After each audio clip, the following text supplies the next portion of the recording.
Okay, so we are going to discuss about number system.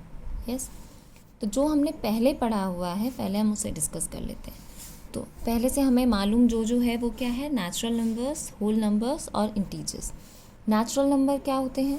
Natural number हैं जो हमारे सारे काउंटिंग नंबर्स हैं जो 1 से स्टार्ट है, 1 2 3 एंड सो ऑन. ठीक है, 4 5 6 and so on. Whole numbers क्या है? सारे नेचुरल नंबर और एक ज़ीरो आप ले लो एक्स्ट्रा. तो ये जो सेट बना वो किसका बनता है? होल नंबर्स का. ओके, सारे counting numbers and also zero. Now integers क्या है?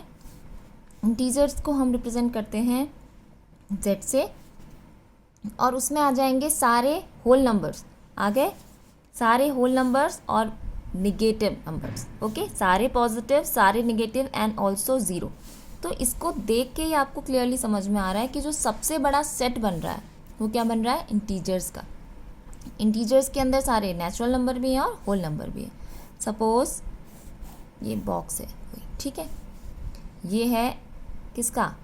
ये सपोज है नेचुरल नंबर का. ठीक है, इसके अंदर है 1 2 3 एंड सो ऑन. अब इस सब को कंटेन कौन कर सकता है? Whole number. ठीक है, होल नंबर के अंदर सारे नंबर आ गए और एक्स्ट्रा क्या आ गया? एक और ज़ीरो. अब इन सब को भी कौन कैरी करेगा? इंटीजर्स. ये किसने कैरी किया? इंटीजर्स. ठीक है, अब इंटीजर्स में क्या है? सारे पॉजिटिव, ये ज़ीरो एंड ऑल्सो सारे निगेटिव, -1 -2 -3 एंड सो ऑन. ठीक है, अब एक डिफरेंट टाइप का नंबर हम पढ़ने जा रहे हैं, वो है रैशनल नंबर. ठीक है, आपने इससे पहले जो पढ़े हैं 8th क्लास में भी आपने रैशनल नंबर के बारे में पढ़ा है. ठीक, आपने पढ़ा है फ्रैक्शंस के बारे में. अब हम देखते हैं रैशनल नंबर के बारे में. रैशनल नंबर भी क्या है? रैशनल नंबर वो नंबर हैं जिन्हें हम p/q फॉर्म में लिख सकते हैं. Suppose I am writing 2/3. Okay, 2/3 लिख दिया मैंने, तो ये रैशनल नंबर है. तो ये रैशनल नंबर है या नहीं हम कैसे बताएंगे? p/q फॉर्म में तो हमने लिख लिया. ये भी इंटीजर है, ये भी इंटीजर है. इंटीजर अपॉन इंटीजर होना चाहिए. ठीक है, and the main condition is q should not be equals to 0. जो डिनोमिनेटर है वो ज़ीरो के बराबर नहीं होना चाहिए. अब ये एग्जाम्पल्स हैं. सपोज 3/5 रैशनल नंबर है क्योंकि ये भी 3 क्या है? इंटीजर है. यहाँ हमने पढ़ा. ठीक है, सारे जो पॉजिटिव नंबर्स हैं वो इंटीजर है. 5 भी हमारा इंटीजर है, इंटीजर अपॉन इंटीजर, और ये हमारा नॉट इक्वल टू 0 है. तो this is a rational number, this is also a rational number. 6/2 को हम क्या लिख सकते हैं? 3. अगर आपसे पूछा जाए क्या 5 ये this number is a rational number और नॉट, तो ये भी एक रैशनल नंबर है. कैसे? क्योंकि आप इसे कैसे लिख सकते हो? 5/1. p/q फॉर्म हो गई, और जो q है q should not be equal to 0, तो यहाँ पे 0 नहीं है डिनोमिनेटर. ओके, तो ये जो सारे नंबर लिखे हुए सब क्या है? रैशनल नंबर है. तो आपको यहाँ देख के समझ में आ गया होगा कि अगर मैंने 5 लिखा, -5 लिख दिया, एक मैंने -6 ले लिया, कुछ भी ले लिया, तो ये सब रैशनल नंबर है. तो मीन्स दैट हमारा सबसे बड़ा जो सेट बनने वाला है रैशनल नंबर किसको कंटेन करता है? इंटीजर्स को भी कौन कंटेन कर लेगा? अब रैशनल नंबर. ठीक है, रैशनल नंबर में क्या आ गए? इंटीजर्स भी आ गए, मतलब सारे इंटीजर्स रैशनल नंबर के अंदर आते हैं. Got it?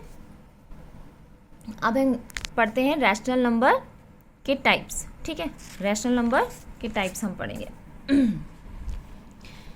तो रैशनल नंबर के टाइप्स में आएगा हमारा terminating rational number and non terminating rational numbers. Non terminating and recurring. अब ये टर्मिनेटिंग रैशनल नंबर्स क्या हैं?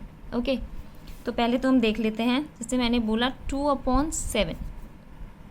ठीक, नहीं, आई विल टेक 7/2. ये एक रैशनल नंबर है. ये हम एग्जाम्पल लेके चलते हैं. 7/2 p/q फॉर्म में लिखा हुआ है. न्यूमरेटर है, डिनोमिनेटर है. जो डिनोमिनेटर है वो 0 के बराबर नहीं है, तो ये रैशनल नंबर है. अब इसको डिवाइड करके देखते हैं, डेसिमल बना के देखते हैं. ठीक है, डेसिमल आपको पता है क्या होते हैं? लाइक 3.5 ऐसे ऐसे जो भी आप करते आ रहे हो. डिवाइड करते हैं. ठीक है, 2 से 7 का डिवाइड. 2 2 ज़ा 4, 2 3 ज़ा 6, इट्स 1. डेसिमल लगा, 0 लिखा हमने, 2 5 ज़ा 10. ये पूरा कैंसिल हो गया. रिमाइंडर क्या मिल गया हमें? 0. क्वेश्चन क्या मिल गया? 3.5. मतलब यहीं पे ये ख़त्म हो गया. तो जो भी हमारा एंड हो जाए इस तरह से, हमें क्या मिल गया? 3.5. अब आगे हमारा डेसिमल के बाद कुछ नहीं आ रहा है ना, एक डिजिट आ रही है फिर एंड हो गया, ठीक है, कुछ बढ़ा आगे, रिमाइंडर 0। तो ये होता है हमारा टर्मिनेटिंग डेसिमल, जो टर्मिनेट हो जाए, ठीक है, आफ्टर डेसिमल डिजिट्स आने के बाद, कुछ डिजिट्स के बाद वो टर्मिनेट हो जाए, ख़त्म हो जाए, that's called terminating rational number. Now एक और एग्जाम्पल ले लेते हैं हम। ऐसा नहीं कि सारे डेसिमल्स टर्मिनेट ही हो जाते हैं, ठीक है, कुछ आगे चलते चले जाते हैं। जैसे for example we will take 11/3, this is also a rational number, 11/3 p/q form में हम लिखा हुआ है ये, और q जो है हमारा डिनोमिनेटर है वो 0 के बराबर नहीं है, तो this is a rational number.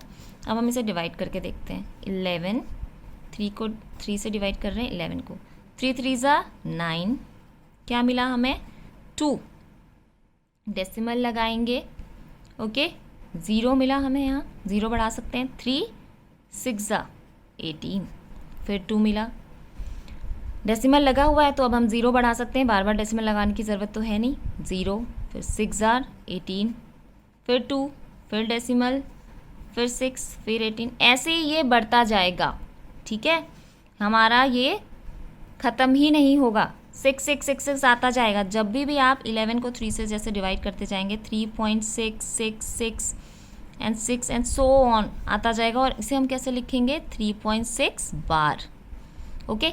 इसका मतलब है, बार लगाने का मतलब है कि 6 जो है वो रिपीट होता जा रहा है अप टू इन्फिनाइट, मतलब वो कहीं पे भी आके एंड नहीं हो रहा है, तो इसे हम कहेंगे नॉन टर्मिनेटिंग, कि ये टर्मिनेट नहीं हो रहा है, ये एंड ही नहीं हो रहा है, that's called non terminating recurring decimal. Recurring मतलब रिपीट हो रही है उसकी वैल्यू, हमने बार लगा दिया, गॉट इट, तो that's called non terminating recurring decimal. अब ऐसा नहीं है कि ये रैशनल नंबर है, ये भी रैशनल नंबर है, ओके।